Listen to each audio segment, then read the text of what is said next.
l'actualité. On va parler de l'actualité, la communication en interne.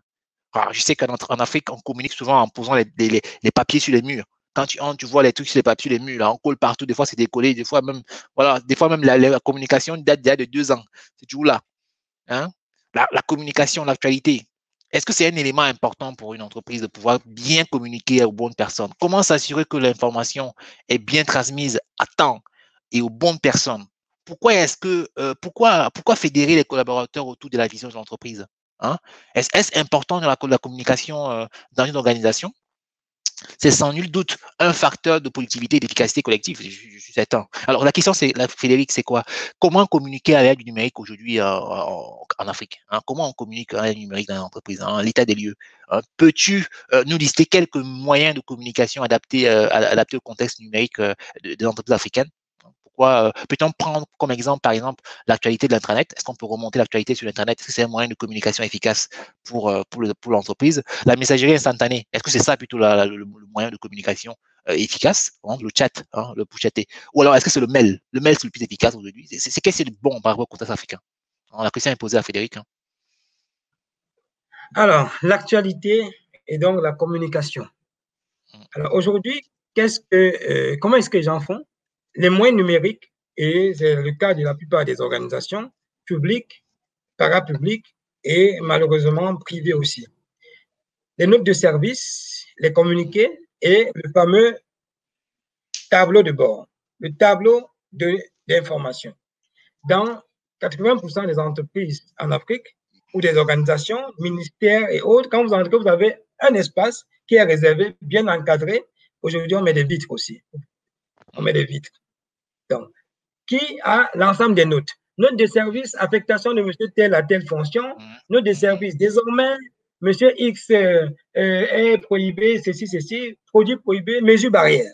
Alors, dans toutes les entreprises aujourd'hui, en Afrique, vous allez voir une note sur le respect des mesures barrières.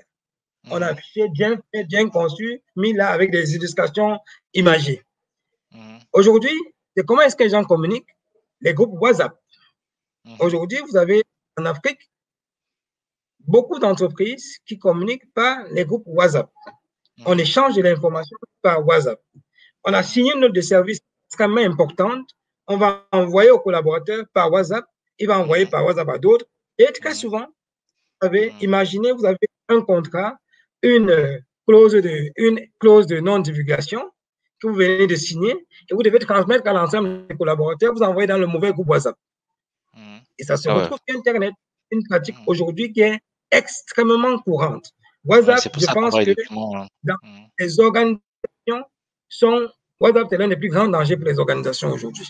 Parce que les documents se retrouvent dans les téléphones, possible, diffusable par n'importe qui, n'importe comment. C'est l'une des plus grandes failles. Vous avez des ministères qui signent des...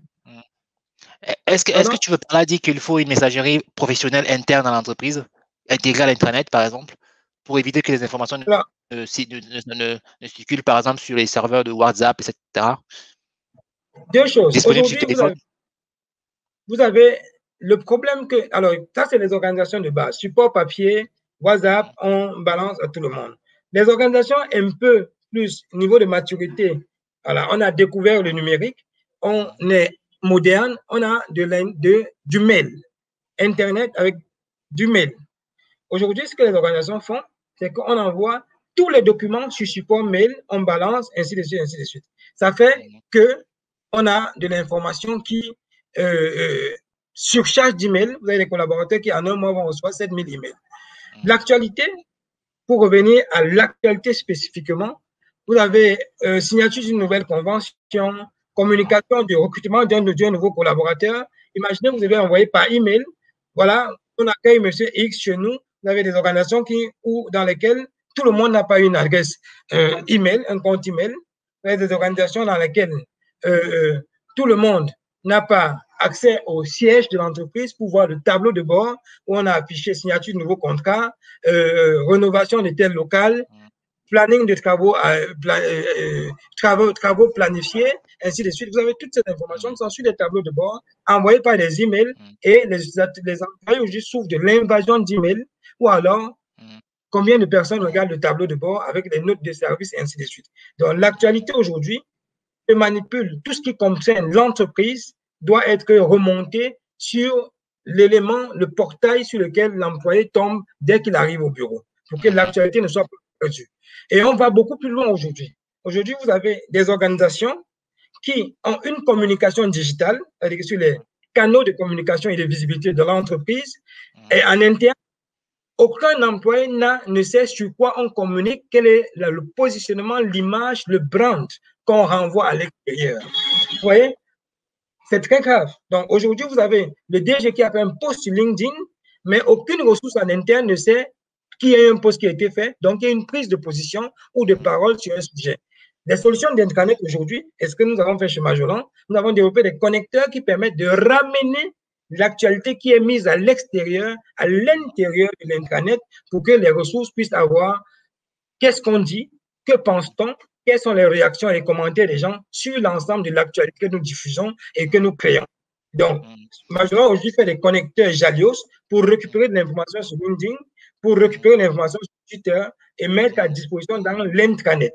Et ça, c'est extrêmement important parce qu'on a aujourd'hui la communication et l'actualité qui était avant descendante, on publiait.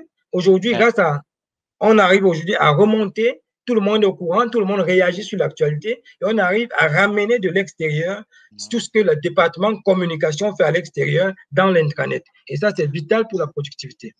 Et ça, c'est cool. Alors, moi, j'ai noté un point important. Tu as dit, il faut mettre la communication sur l'intranet parce que c'est le point central, c'est l'élément qui centralise tout. C'est par là que le collaborateur arrive, passe quand il arrive le matin pour aller au travail. Donc, vu que c'est le portail de l'entreprise. Donc, ça, c'est un bon exemple. Et moi, ce que je vais vous faire, une démonstration de comment est-ce qu'on arrive à communiquer pour fédérer tous les experts d'un réseau sur un outil en communiquant efficacement avec eux via des posts, des articles, etc. On va voir en démonstration un exemple. Là, je vous partage encore mon écran. On revient encore. Là, on revient sur la page d'accueil de la workplace, d'une workplace. Hein. Et donc, cette page d'accueil-là, vous voyez que sur la page d'accueil, quand un jeune arrive, il ne peut pas louper les 4 derniers billets des communautés. Là, on voit ici qu'il y a 4 billets qui sont là, qui défilent. Voilà, donc il ne peut pas les louper. Il va voir l'information, il va voir ce qui circule. On va prendre un exemple, par exemple, ce billet-là qui sur Africa Tech Up, Tour Douala 2021. Il est informé. Vous voyez que là, directement, je suis informé. J'ai une information sur un événement qui aura lieu à Douala, sur un expert, et même je peux même réagir. Vous avez vu là, j'ai mis un commentaire. Je peux poster un commentaire pour avoir plus d'informations, ou alors je peux tout simplement remercier l'auteur de ce billet-là en likant l'événement. Et là, il sera notifié, hein. Il va recevoir un mail, une notification sur son téléphone, parce que voilà, qu'il va valoriser un peu son partage, son échange, son billet. Vous voyez, ça c'est très, très intéressant. Et quand on poste un billet comme ça, on peut le partager à des collègues, hein, à des amis. Donc là, j'ai la fonction de partage ici, qui va me permettre de pouvoir partager ça avec un groupe de personnes. Parce que si je le mets sur la plateforme et qu'ils ne vont pas sur la plateforme, ils ne vont pas peut-être le voir. Alors que si je recommande, ça veut dire que je partage, ils vont le recevoir par mail, ils vont le recevoir sur leur téléphone. Et bien évidemment, c'est très efficace. C'est bien quand tu l'as dit, ta workplace, quand l'intranet, a une application mobile. Ça permet de pouvoir prolonger la communication sur le téléphone. Là, si je fais un partage de cette information-là, ben, ça arrive sur le téléphone de la personne. Tout de suite, tu vois l'information, il va la lire. Il va lire l'information. Ça, c'est un exemple très pratique.